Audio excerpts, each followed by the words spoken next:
Bismillahirrahmanirrahim. Assalamualaikum warahmatullahi wabarakatuh. Alhamdulillah, nikmatul iman wal islam wal ihsan. Asyhadu an la ilaha illallah wa asyhadu anna Muhammadar Rasulullah. Allahumma shalli ala Muhammad wa ala alihi washabbihi ajma'in. Kita awali majlis kita dengan berdoa bersama. Bismillahirrahmanirrahim. Alhamdulillah, kayaknya nggak akan masuk angin lagi nih. Udah karpet semua saja jalan di depan, karena sebelum-sebelumnya masih ada yang ini. Alhamdulillah kita bersyukur kepada Allah masih sehat semua ya. Ada yang sakit? Ada. Kalau ada yang sakit kita doakan saudara kita yang sakit. Allahumma ya Rabban nas adhibil ba'sa ishfi marqana anta syafi la shifaa illa shifaa'uk shifaan la yughadiru saqama. Mudah-mudahan yang sakit segera diangkat penyakitnya. Kalaupun tidak diangkat, semoga sakitnya jadi sarana penghapus dosa-dosa. Amin ya Tuhan. Yang kedua juga masih diberi sempat semua ya. Kalau nggak sempat nggak hadir. Karena hadir berarti sempat. Dan yang lebih harus kita syukuri adalah masih diberi iman, masih diberi hidayah. Mudah-mudahan hidayah ini tetap di tubuh kita sampai kita dipanggil Allah Subhanahu wa ta'ala. Lewat malaikat siapa? Malaikat tidak disebutkan dalam hadis Al-Quran, cuma menyebutkan malakul maut di dalam surah As-Sajdah. Namanya siapa ya itu sudah beda. Hari ini kemarin saya ditelepon di WA, terus ditelepon di miskol, nggak saya angkat karena posisi ke bawah. Kemudian ada diskusi terkait dengan bahan kajian kita. Kalau sebelumnya kita bahas tematik dan kita fokus sama mengawali dari Islam, dari agama kita, maka mulai malam ini insyaAllah kita bahas satu kitab. Mudah-mudahan ada yang punya. Kalau ada yang punya lebih enak, atau nanti filenya saya kirim biar bisa dibaca. Namanya Adab Mufrad, Adabul Mufrad. Ini salah satu kitab yang dikarang oleh siapa pengarangnya? Ada yang tahu? Ada yang pernah punya kitab itu? Ada Mufrad? Gak ada. Gak ada, berarti yang sini harus punya ya. Karena hari ini kita akan membahas kitab yang hadisnya lumayan 1000 hadis lebih. 1000 hadis ini kira-kira habis berapa bulan ya? Berapa bulan? 1300 sekian hadis. Ketika ditanya kitabnya apa, saya tawarkan Syama'il Muhammadiyah, ada Mufrad, kemudian kisah-kisah dalam Al-Quran. Saya mau sebutkan juga Bulughul Maram, terus lain kebanyakan. Akhirnya diminta untuk ada Mufrad. Kalau Syama'il Muhammadiyah ada yang pernah bahas? Belum ya? Itu di Masjid Al-Amin sudah hatam. Yang ngisi Syama'il Muhammadiyah sudah hatam. Tentang bagaimana kehidupan sehari-hari Nabi, bagaimana fisik Nabi, cara makan Nabi, cara tidur Nabi, cara bersosial Nabi, full semuanya tentang kehidupan Nabi. Nah, kita akan membahas yang dipilih sama Takmir Hasan Musyawarah Al-Adabul Mufrad. Ini adalah kitab karangan Imam Al-Bukhari. Kitab Imam Al-Bukhari. Kira-kira siapa yang tahu? Nama lengkapnya Imam Al-Bukhari itu siapa? Nanti Takmir kasih hadiah kalau tahu. Yang di sini, baik yang di depan maupun yang di belakang. Namanya Al-Bukhari siapa? Al-Bukhari itu kan nama asal, nama tempat. Takmirnya jangan jawab, mengingat saya tak ada sendiri. Namanya gampang diingat. Namanya Muhammad, nama ayahnya Ismail, nama mbahnya Ibrahim. Sama dengan Rasulullah. Muhammad bin Ismail bin Ibrahim bin Mughirah dan seterusnya. Ya. Jadi 3 kisahnya sudah hafal. Siapa namanya? Muhammad bin Ismail bin Ibrahim. Hafal. Itu yang pertama. Nah, sekarang kita akan bahas dulu siapa Muhammad bin Ibrahim itu atau Al-Bukhari. Insyaallah kita banyak mengenal perjalanan hidup beliau, sosok yang sangat luar biasa. Tapi keluar biasaannya itu dimulai dari kedua orang tuanya. Kehebatan Imam Al-Bukhari atau Muhammad bin Ismail itu dimulai dari sosok kedua orang tuanya. Nah, di sini kan orang tua semua ya. Ada yang masih anak di sini? Ada. Di bab pertamanya nanti membahas tentang apa? Kedua orang tua. Hadis tentang orang tua nanti di bab pertama di buku ada Abu Mufrad. Nah, kita bahas dulu Al-Bukhari ini, pengarang bukunya. Kita akan mengenalnya Sahih Al-Bukhari. Ada yang punya di rumah? Enggak punya? Kebanyakan enggak punya. Oh, ada. Setidaknya ada lah ya. Sahih Al-Bukhari yang minimal adalah satu ya. Jilid 1 enggak apa-apa. Sahih Muslim juga ada. Minimal ada. Ada waktu longgar buka 1-2 hadis. Enggak usah mengikuti Al-Bukhari harus hafal sekian ribu hadis. Enggak sanggup. 700.000 hadis. Siapa yang sanggup di sini? Enggak ada ya. Kita hadisnya hadis arba'in itu pun cuma indah malam ini, semuanya nggak hafal. Selesai. Nah, dimulai dari orang tua. Jadi ada sepasang suami istri, ya. Ismail dan istrinya itu punya komitmen. Nanti kalau kita punya anak kita harus kita kader jadi dai. Terima kasih. Ada putihnya dari ini. Jadi penghafal Quran. Jadi ahli hadis sudah ditarget sama kedua orang tuanya. Ini yang orang tua di sini punya mimpi nggak punya anak hadis? Kecuali sudah dimasukin pondok ini. Punya mimpi nggak sama anak kita? Harus punya mimpi. Mimpinya apa?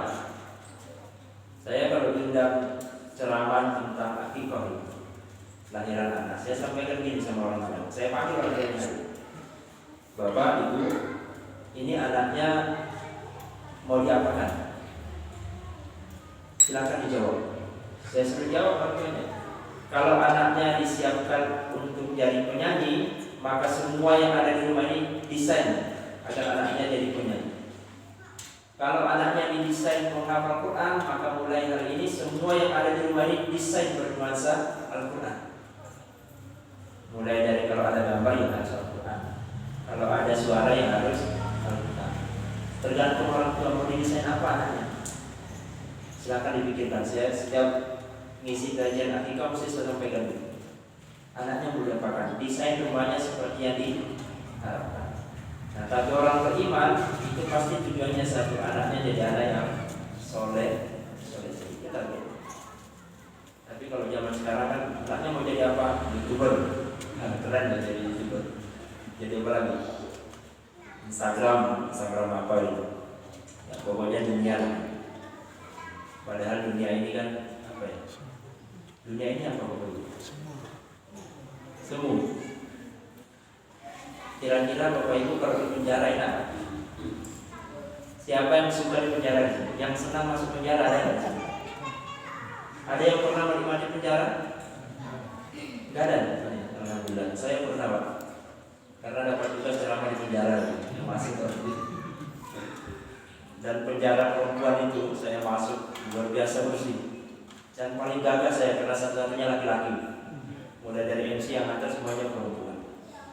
Setelah saya tanya-tanya sempat ngobrol-ngobrol, ternyata sebagian tidak mau keluar, betah di penjara. Kenapa? Karena makan gratis. Makan gratis, penjaranya bersih kayak hotel. Nanti yang belum pernah masuk penjara putih ya coba-coba masuk sekali-kali. Bersih kayak di hotel. Wajar kalau nggak mau keluar. Kalau penjara yang citra laki-laki, wajar pengen keluar cepat-cepat gitu. Karena terlalu banyak penghuninya. Saya yakin semua tidak ada yang mau masuk penjara. Tahukah kita bahwa dunia ini adalah penjara buat Nabi Adam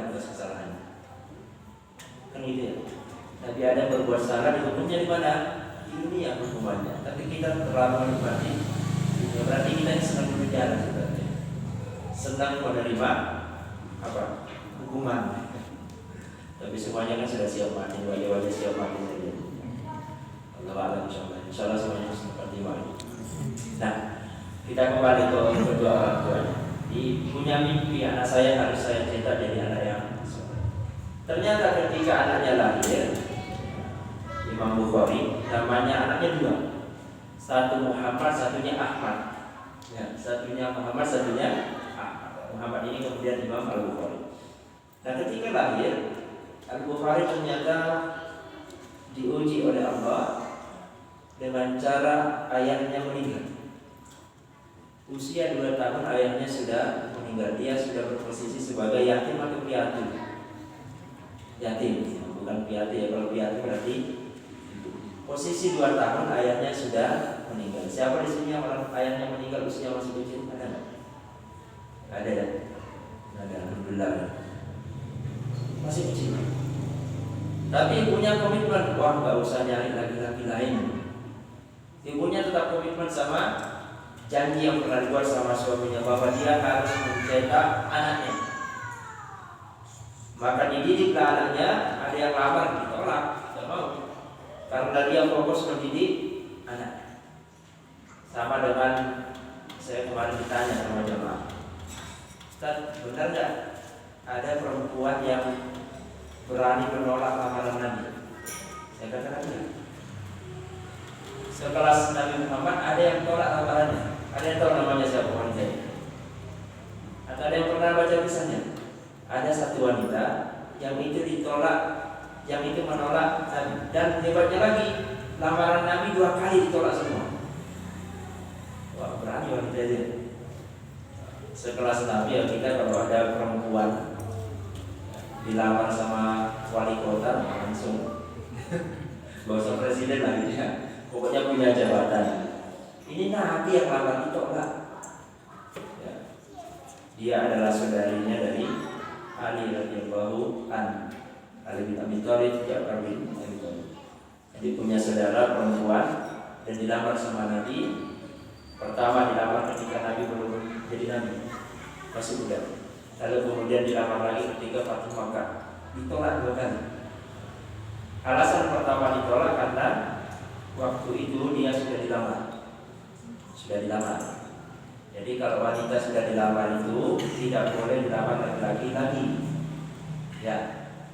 Hatta Nabi pun, hatta Muhammad yang terkenal ditolak ya, dari Bani Maksum yang melamar. Ditolak. Akhirnya nggak jadi. Itu cinta pertama Nabi sebelum bertemu Khadijah, Ummu Hani, kenal dengan Ummu Hani. Ditolak. Lalu kemudian setelah Fathu Makkah, Nabi sudah jadi Nabi. Karena suaminya melarikan diri karena nggak mau masuk Muslim, nggak mau beriman. Lalu setelah berapa lama dilamar sama Nabi, masih juga ditolak karena sudah punya anak 4. Ditolak lagi. Alasannya sudah beda, bukan karena dilamar lagi, tapi ingin membesarkan anak-anaknya. Ingin membesarkan anak. Saya mau fokus membesarkan keempat anak saya. Khawatirnya kalau saya terima lamaran Nabi, saya akan sibuk ngurus Nabi, anak saya terlantar. Atau sebaliknya saya sibuk ngurus anak saya, suami saya terlantar. Jadi mendingan saya pilih bina anak saya. Dan itu dihargai sama Nabi. Walaupun tidak dinikahi Nabi, tapi penghargaannya luar biasa. Nah, maka sama dengan Aisyah. Aisyah itu ketika dilamar sama Nabi ditolak pertama kali. Kenapa? Karena Aisyah sudah dilamar sebelumnya. Aisyah pernah menolak, bukan Aisyah, Abu Bakar. Aduh, dilamar sama Muhammad, padahal ini sudah dilamar oleh orang lain. Maka datang Abu Bakar ke keluarga yang sebelumnya melamar, ternyata memutuskan pelamaran nikah itu. Katanya kalau anak saya nikah sama anak Aisyah, maka bisa-bisa anak saya ikut jadi pengikutnya Muhammad. Maka lamaran ini kita putus saja, karena saya tidak mau anak saya jadi pengikut Muhammad. Akhirnya diputus. Oh, senang sekali Abu Bakar. Gara-gara diputus akhirnya bisa dinikahkan dengan Rasul. Jadi kalau sudah lamaran, jangan macam-macam. Itu sudah ikatan. sama dengan pacaran. Saya kemarin diundang jadi ya bukan penceramah, seperti nasihat. Saya sampaikan dulu. Pacaran, saya tanya sama dua mempelai calon yang lamaran, pacaran gak kalian? Senyum-senyum saja. Oh iya Ustaz, pacaran. Terus saya sampaikan, tahu gak kisahnya pacaran dari mana? Pacaran itu adalah adat istiadat di Indonesia sebagai bukti bahwa wanita itu sudah dilamar.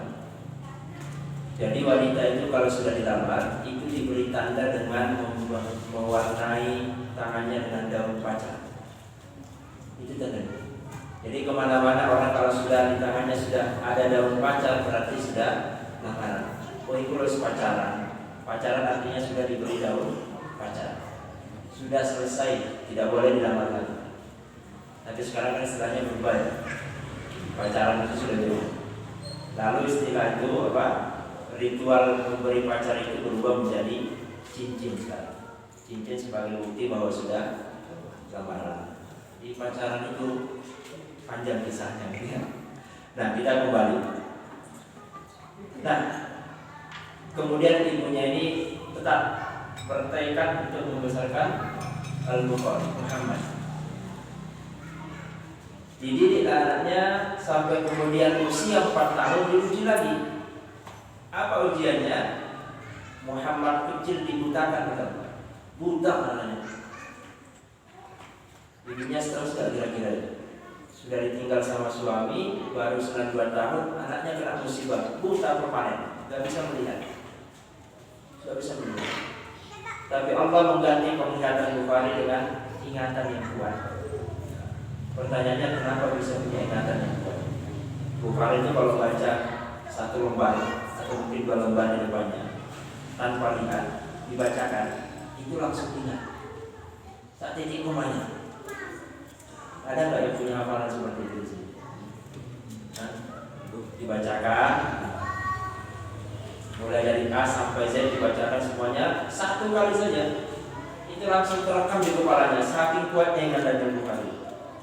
Nah, kalau kita kan enggak, dibacakan paragraf 1, turun kedua hilang di atas, atau mungkin hilang semuanya. Gak usah istilah pengajian ini, nanti pulang ke rumah berapa persen yang kita ingat. Gitu ya. Nah, kalau jin itu belajarnya kemana jin? Kalau ikut di majelis Nabi, mereka pulang, itu apa yang mereka dengar di majelis Nabi disampaikan ke keluarga. Itu caranya jin belajar. Masa kita kalah? Datang sholat Jumat, yang konsumsi siapa? Cuma yang ada Jumatan. Pernah nggak diteruskan ke istrinya dulu? Atau ke anak-anaknya? Nggak ada ya? Enggak, kita sendiri yang konsumsi sambil ngantuk dalam arti ini. Sahabat itu kenapa kalau Nabi khutbah nggak ada yang ngantuk? 1, suaranya tegas Nabi. 2, semua mata fokus ke mimbar. Kalau kita kan nggak, kalau hati sudah naik, fokusnya ke bawah sambil merem. Ya ngantuk. Coba setiap hati semuanya kalau sudah khutbah, semua mata fokus ke 1 titik, ke mimbar saja. Insya Allah nggak ada yang ngantuk. Tapi susah, susah, capek. Nah, kembali diuji oleh Allah dengan buta. Dan sejak buta itu kemudian fokusnya adalah ibunya. Maka keberhasilan Al-Bukhari Muhammad bin Ismail bin Ibrahim itu adalah peran seorang ibu. Seorang ibu. Nah, di depan kita ini kan ada banyak ibu ini. Wahai para wanita, derajatmu naik ketika menjadi seorang ibu. Gitu. Ketika sebelum jadi ibu derajatnya masih sama, tapi ketika sudah jadi ibu derajatnya naik. Keramat kalimatnya, kata-katanya menjadi doa buat anak. Maka hati-hati dengan para ibu. Nah, Imam Bukhari kemudian belajar di bawah asuhan ibunya. Tentu disekolahkan juga, sekolahkan ibu. Tapi nggak pernah bawa catatan, menyatat apa nggak bisa catat, karena buta. Dia cuma mengandalkan ingatan. Sampai suatu ketika beliau hadir di sebuah majelis ilmu. Salah satu syekhnya itu membacakan surah Qaf. Membacakan surah Qaf. Dan yang paling muda Bukhari waktu itu. Yang paling muda Al-Bukhari. Ketika selesai dibacakan ditanya sama syekhnya, siapa di antara kalian yang bisa mengingat apa yang saya baca tadi? Semuanya terdiam. Yang angkat tangan cuma yang paling muda. Dia adalah Muhammad. Angkat tangan. Gak percaya sehingga paling muda bisa ingat, buta lagi. Lalu dites. Ternyata benar dia hafal surah Qaf. Ada yang hafal dari sini? Gak ada ya? Ada. Alhamdulillah ada. Qaf saja, Qaf saja. Ada yang hafal Al-Baqarah? Ada. Alif Lam Mim selesai. Kacau ya. Ada yang hafal surah Yusuf? Hafal. Apa depannya saja? Alif Lam Ra. Kacau orang ini. Gak apa-apa. Setidaknya ada yang hafal. Nah, ketika dites, ternyata Imam Bukhari itu bacaannya jauh lebih sempurna dari yang lainnya. Mulai dari hafalannya, tajwidnya, makharijul hurufnya, semua dia kuasai. Lalu syekhnya mengatakan, belajarlah hadis. Karena ingatan kuat. Al-Quran itu dijaga sama Allah. Jagalah hadis, sunnah Nabi. Maka saking senangnya karena disuruh sama ustaz, itu hebatnya. Disuruh sama kiai senang. Kalau kita disuruh sama guru ngapain? Nah, nanti malam belajar ya. Kira-kira nanti kita belajar apa? Enggak. Yang ada menjam HP ke orang tuanya. Imam Bukhari senang sekali disuruh belajar hadis sama syekhnya. Lalu pulang ke ibunya, curhat ke ibunya, Bu, saya tadi di majelis mengalami seperti ini. Lalu kemudian saya mengatakan, nah, fokuslah sama hadis, sunnah. Ibunya nggak setuju. Nah, kamu fokus saja sama Quran. Enggak, kata guru saya harus sama hadis. Sambil sedih, nangis. Ya ibunya karena saking sayangnya dituruti. Lalu kemudian ibunya masuk ke kamar berdoa, nangis berdoa terus. Malam pun bangun berdoa. Cuma satu permintaan, ya Allah kembalikan mata anak saya. Itu doanya. Sambil nangis. Ya Allah kembalikan penglihatan anak saya sambil nangis. Ketika ibunya tertidur, Bukhari juga sedang membaca Al-Quran. Baca apa? Surah Qaf ayat 22, berhubungan dengan penglihatan. Ibunya selesai berdoa, tidur. Bukhari juga membaca surah Qaf ayat 22. Nyambung doa ibunya dengan Bukhari. Seketika itu juga Allah perlihatkan keajaiban kepada Imam Al-Bukhari. Matanya bisa melihat. Saking senangnya datang ke ibunya, dibangunkan ibunya yang tertidur karena capek berdoa. Ya. Lalu mengatakan, Bu, saya bisa melihat. Ibunya nggak percaya karena barusan berdoa. Lalu ceritakan, ibu sekarang pakai baju ini, di sekitar ini kita ada ini, di kanannya ibu ada ini. Semua di ruangan itu diceritakan. Ibunya luar biasa, senangnya luar biasa. Lalu kata ibunya, ini mata untuk mendakwahkan agama Allah, untuk belajar Al-Quran dan Sunnah Nabi, bukan untuk bermain. Maka gunakan matamu ini untuk dakwah, gunakan mata ini untuk agama Allah. Nah, kita ini nggak tahu mata kita digunakan buat apa. Ya. Karena Al-Quran menyebutkan di antara manusia itu ada yang punya mata tapi tidak bisa melihat, ada yang punya telinga tidak bisa mendengar, ada yang punya hati tidak bisa merasakan. Mudah-mudahan mata kita, pendengaran kita, semua visi kita bisa kita gunakan untuk taat sama Allah.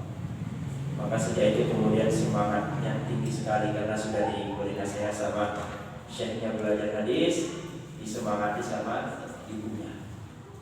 Jadi yang punya ibu, semuanya kan punya ibu di sini. Saya kemarin di Ayani menyampaikan karena ada pertanyaan tentang mustajabnya doa. Saya sampaikan ini, kita ini jangan terlalu fokus sama waktu-waktu mustajabnya doa. Ada lagi yang satu yang lebih penting, apa? Tempat mustajabnya doa. Salah satu tempat mustajabnya doa itu di ibu. Ibu. Banyak orang yang punya masalahnya tiba-tiba berhenti karena doa ibu. Maka datangilah ibu kita yang punya masalah ini, kan wajah-wajah bermasalah semua. Masalah nggak tahu masalahnya apa gitu ya, beragam. Termasuk yang bicara dia bermasalah juga. Maka datangi ibu kita minta didoakan. Ustaz, ibu saya sudah mendahului saya. Berarti kita yang doakan ibu kita. Semoga doa kita mengalir ke ibu kita dalam menjadikan itu sarana untuk ibu kita mendapatkan nikmat kubur. Nah, lalu kemudian belajar hadis dengan ingatan yang luar biasa sampai suatu ketika namanya orang pintar itu kan mesti dites, Imam Bukhari pernah dites, pernah diuji, karena orang penasaran benar nggak karena ini pintar. Usia 19 tahun itu sudah jadi ulama, 20 tahun. Kita 20 tahun itu masih ngapain gitu. Imam Bukhari itu 20 tahun sudah jadi ulama. Pernah dites, karena orang nggak percaya masa ada orang sekuat itu ada. Cara tesnya lumayan keren. Jadi Bukhari diundang, kemudian disediakan meja sama kursi. Ya duduk, meja sama kursi. Kok pesertanya nggak ada? Tiba-tiba masuk 10 orang, masuk ke ruangan. Kayak ujian skripsi, tesis. Dites sama 10 orang itu. 10 orang itu sudah membawa masing-masing orang 10 hadis. Berarti kalau 10 berapa hadis? 100. Dan 100 hadis itu semuanya diacak, mulai dari matan sanadnya semuanya diacak, dipucar-pucarkan. Mulai yang pertama baca kata Imam Bukhari cuma satu jawabannya, saya nggak tahu hadis itu. 100 hadis dibacakan, kata Bukhari saya nggak tahu hadis itu, nggak tahu. Setelah semua selesai 10 orang itu sudah merasa berarti Bukhari ya entah benar apa enggak. Selesai semuanya lalu Bukhari menurunkan hadis nomor 1. Isinya ini matanya ini sanadnya yang sudah sanad. Ditemukan sanad dengan matanya sesuai aslinya. Akhirnya semuanya kagum. 100 hadis hafal walaupun diacak sebagaimanapun, mau ditukar isinya dengan kolamnya diacak hafal.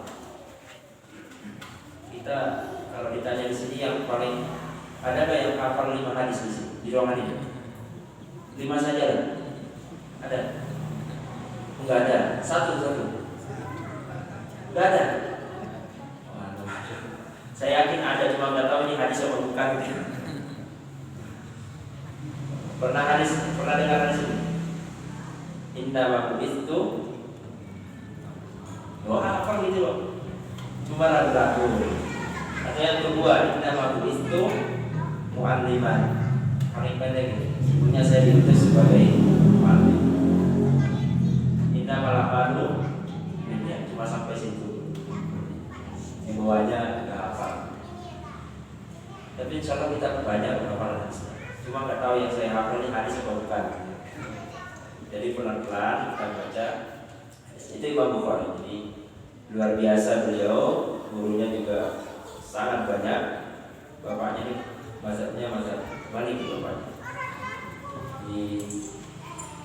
Ini buku yang akan kita bahas dikarang oleh orang yang tidak diragukan lagi keilmuannya di bidang hadis.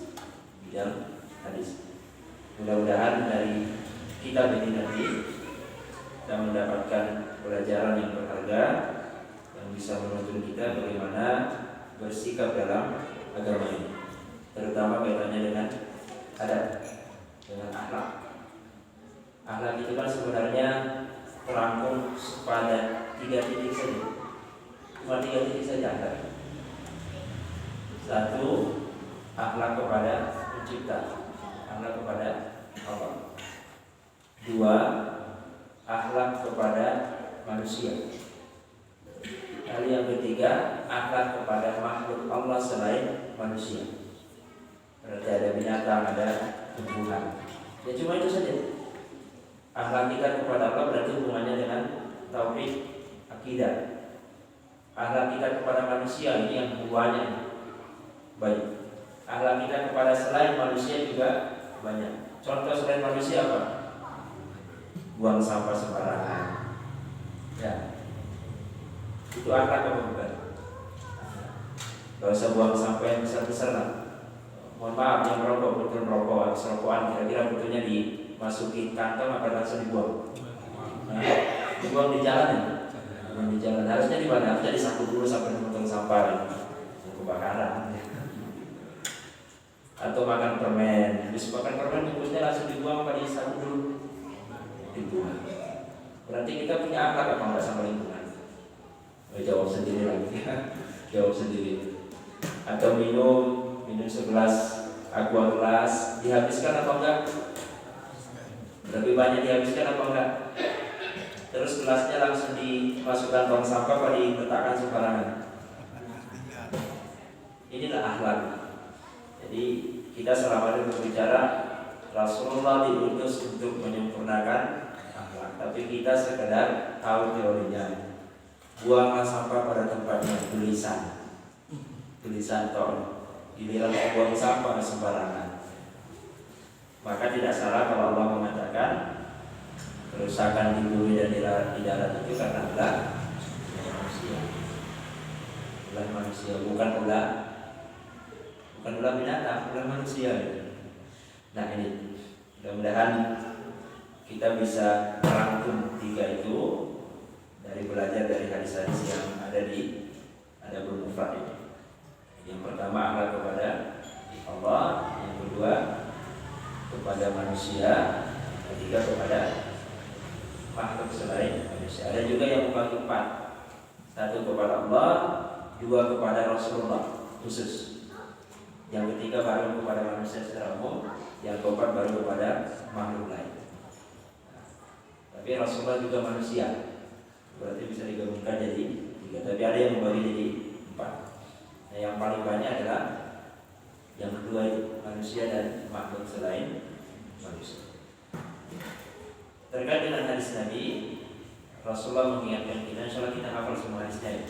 Taraktu fikum amrayni lan tadillu ma tamassaktum bihima kitab Allah wa sunnat Rasul. Kata Rasulullah, aku tinggalkan kepadamu dua hal, kalian tidak akan tersesat selamanya jika berpegang kepada keduanya. Bukan salah satunya ya, keduanya.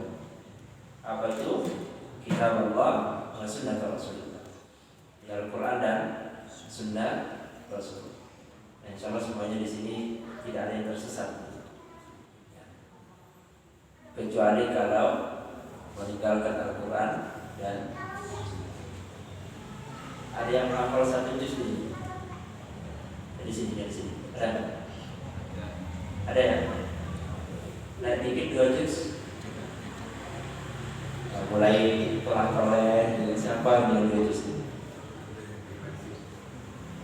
Ada? Yang hafal juz 30. Juz 30 saja.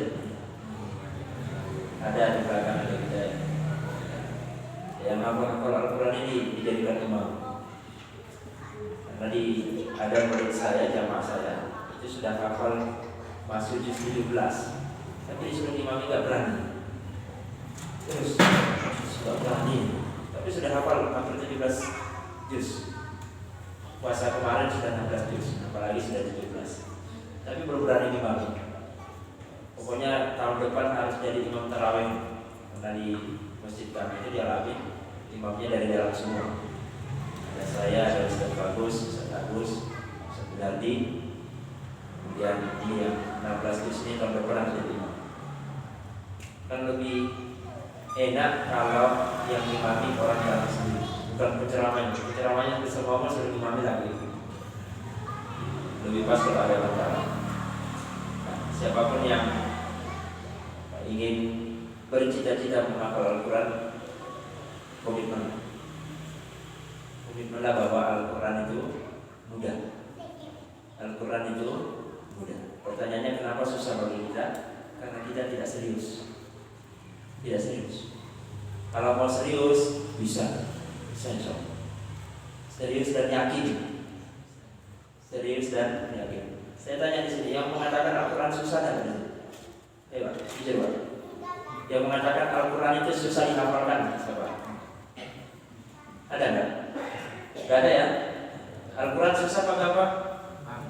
Mudah enggak dihafalkan? Mudah. Terus kenapa ditanya hafal berapa enggak berani ngomong? Berarti malu-malu semua. Jadi pernah dites, siapa yang bisa baca Al-Quran dalam waktu singkat 5 menit? 30 juz. Ada nggak? Ada. Satu-satunya manusia yang bisa. Siapa? Ali radhiyallahu anhu. Semuanya sibuk masih baca berapa juz, Ali sudah selesai santai. Tanya Nabi kok selesai? Ya cuma baca Qul Huwallahu 3 kali. Kan Qul Huwallahu sudah sepertiga Al-Quran. Baca 3 kali ya hatam 30 juz. Yang tanya sudah hafal 30 juz, hafal Qul Huwallahu 3 kali. Jangan gitulah. Baik, jadi ini pertama motivasi kita belajar di adab al ini. Kata Nabi menitipkan 2. Nabi tidak menitipkan harta di Al-Quran dan Sunnah. Jadi ayo berinteraksi dengan Al-Quran. Berinteraksi dengan Al-Quran. 1 hari 1 ayat. Hafalkan 1 ayat saja. Bapak jangan panjang-panjang. Hari ini Al-Quran, besok Al-Quran, besoknya lagi Nun, besoknya lagi Qaf. Pokoknya 1 ayat saja tiap hari, apa Pak? Kalau mau rutin ya lebih bagus ini, lebih bagus. Saya menyampaikan karena saya di murid-murid saya di Madinah. Kalau mau mudah menghafal Quran, 1, hafalkan sesuai tanggal lahir ayat berapa. Oh saya lahir tanggal 27, berarti saya harus hafal surah ke-27. Surah ke-27. Surah An-Naml. Harus hafalkan. Kenapa? Karena ada salah satu doa di Madinah itu di TPK yang sudah hafal. Kalau sudah hafal, doa yang biasanya di TPK itu doanya Nabi Sulaiman ketika di lembah semut. Saya tanggal lahirnya tanggal 3, hafalkan surah ke-3. Waduh panjang Ustaz. Hafalkan surah ke-2. Waduh panjang. Ya, salah satunya di lahirnya tanggal 2. Yang lahirnya tanggal 30 ya hafalkan di 30. Carilah cara termudah untuk menghafal Al-Quran. Saya itu menghafal Quran paling senang yang berkisah. Hampir semua hafalan saya itu semuanya hampir berhubungan dengan kisah di dalam Al-Quran. Semuanya. Ya kecuali di sama. Yang lainnya semuanya berkisah. Sama dengan yang saya baca tadi, kisah Nabi Ibrahim ingin pembuktian tentang Tuhan. Ya Allah tolong yakinkan saya bahwa Engkau ada. Yakinkan saya bahwa Engkau ada. Apa kata Allah? Awalam tu'min, memang kamu belum beriman. Jawaban Nabi Ibrahim, sudah. Tapi saya ingin lebih kuat lagi imannya. Saya suka kalau dialog.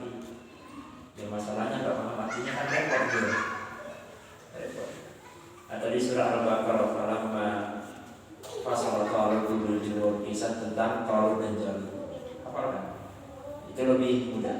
Tapi masing-masing orang punya cara berbeda untuk menghafal Al-Quran. Yang jelasnya jangan mati sebelum menghafal Quran walaupun 1 ayat. Di sini kan sudah hafal semua ya. Minimal Bismillahirrahmanirrahim. Sudah hafal? Atau ada yang belum hafal Bismillah di sini? Wah ini mencurigakan nggak hafal Bismillah. Bismillah itu ada di Quran surah apa? Surah An-Naml. Suratnya Nabi Sulaiman ke Ratu Bilqis. Ya. Ada yang hafal ayatnya? Pokoknya Bismillahirrahmanirrahim. Allah ta'ala wa tuni muslimin dan seterusnya. Ada kisah-kisah. Jadi kalau sudah hafal Bismillah ya berarti sudah hafal 1 bagian di ayat Al-Quran tentang Nabi Sulaiman. Pokoknya belajar Al-Quran ya. Mudah-mudahan kita semuanya dimandikan dalam keindahan Al-Quran. Insyaallah mulia hidup dengan Al-Quran. Walaupun tidak tahu artinya. Saya punya teman itu mu'alaf. Sampai sekarang belum belajar ngaji. Tapi setiap bulan puasa itu khatam terjemahan Al-Quran. Khatam.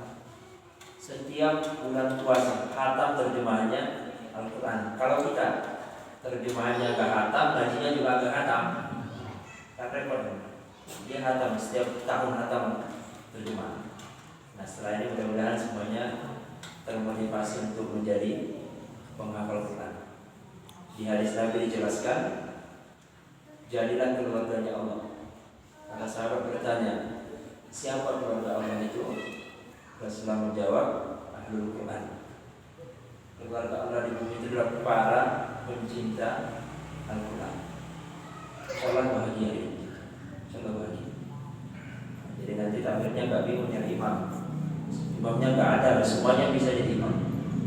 Kalau punya hafalan. Kalau hafalannya cuma Al-Fatihah, tambah pergi. Al-Fatihah, Qul Ahad, 4 rakaat itu semuanya. Gak apa-apa kalau imam hafalannya cuma itu. Tapi kalau nggak ditambah ya kebangetan gitu. Itu Bapak Ibu ya.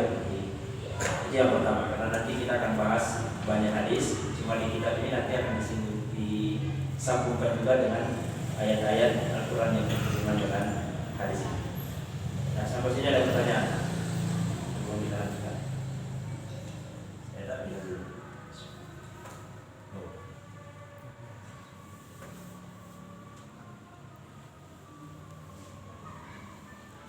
Nanti kitabnya saya kirim Pak ya, untuk ada dikirim ke jamaah. Jadi nanti kalau kita bahas bisa buka HP, tapi yang dibuka kitabnya aja, bukan yang lain. Saya kirim yang berbahasa Arab terjemahan. Berbahasa Arab ya? Loh, jangan. Saya kirim dua-duanya saja. Jadi sambil kita belajar kosakata. Saya di Munawarah itu menyampaikan gini ke jemaah. Minimal pulang pengajian ada 1 kosakata bahasa Arab yang dibawa pulang. Minimal 1. Gak usah banyak-banyak. Sekalian belajar bahasa Arab. Bisa ya? Tidak bisa. Ada yang bisa bahasa Arab di sini? Malu ngaku. Malu ngaku sebenarnya bisa, tapi malu ngaku ada yang tunjuk-tunjukan. Ditunjuk temannya nggak berani loh. Pokoknya bisa ya. Kita di sini punya negara namanya sukun. Ini masuk sukun nggak? Enggak ya. Sukun itu artinya apa dalam bahasa Arab? Sukun itu pasar. Dari jauh kita bahasa Arab begitu. Sukun itu artinya pasar. Mau ke pasar ya, mau ke sukun. Bukan bahasa sukun ya. Suk. Banyak kosakata di kita itu yang bahasa Indonesia tapi kita nggak tahu. Atau misal mata. Mata itu artinya apa? Dalam bahasa Arab. Mata itu artinya kapan? Apa bahasa Arabnya kapan? Mata, ya kan aja mata itu artinya kapan? Gampang kan? Gampang. Bukan bahasa Arabnya mata, bahasa Arabnya mata beda lagi. Ainun gitu. Ainunnya yang habibi. Jadi gampang bahasa Arab itu kalau mau belajar insya Allah bisa. Apalagi ada kader kita yang bisa bahasa Arab, tanya lah bahasa katanya ini. Kalau bahasa Arabnya karpet apa?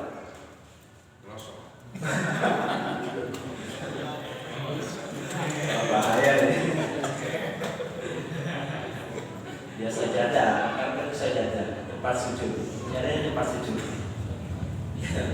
Ya pelan-pelan. Minimal setiap pengajian ada 1 minimal ya 1 kosakata yang kita bawa pulang. Tadi berarti sudah ada sukun. Apa artinya sukun?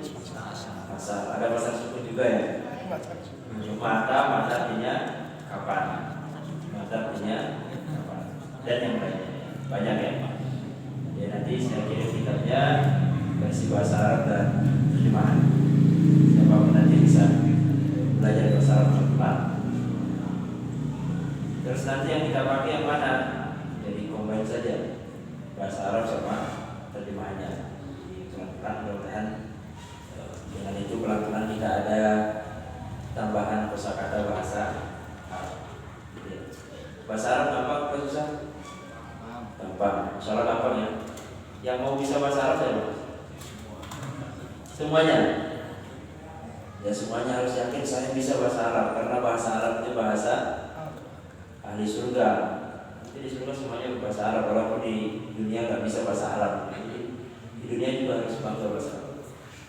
Bahasa Arab itu kan bahasa yang pernah mendunia, lalu kemudian tenggelam sama bahasa Inggris. Sekarang di bahasa Inggris kan dunia kita. Setelah bahasa Inggris itu prediksinya bahasa apa? Bahasa India. Setelah ini bahasa Inggris akan tenggelam, dikalahkan oleh bahasa India. Loh, bahasa India? Karena sekarang yang paling berkembang teknologinya itu India, bukan Cina. India yang berkembang. Nanti setelah India itu baru masuk ke Korea sama Cina. Sudah diprediksi. Nah bahasa Arab pernah merajai.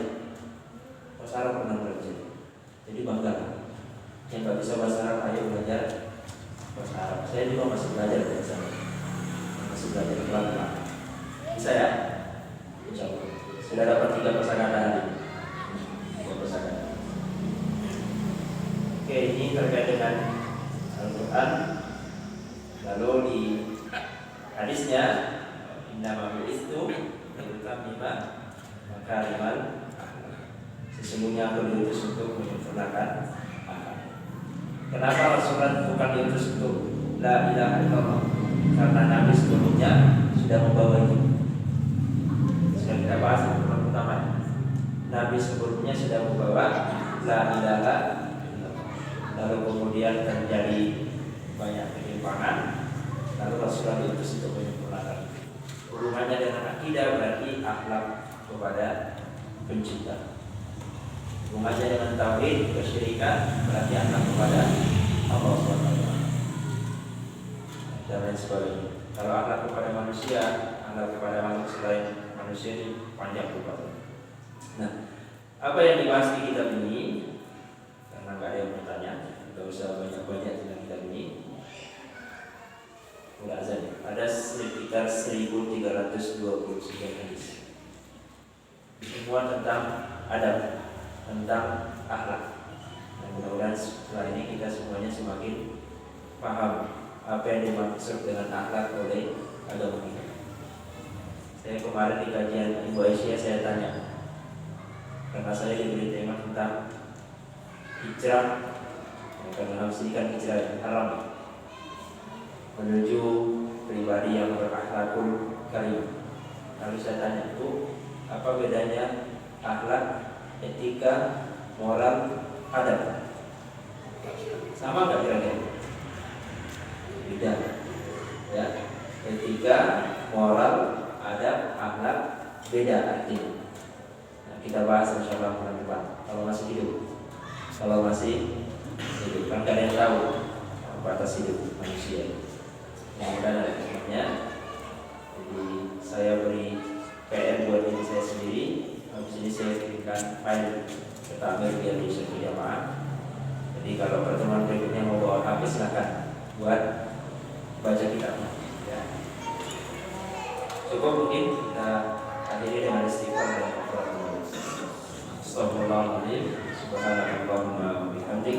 Asyhadu an la ilaha illa anta, astaghfiruka wa atubu ilaik. Assalamualaikum warahmatullahi wabarakatuh. Waalaikumsalam warahmatullahi wabarakatuh.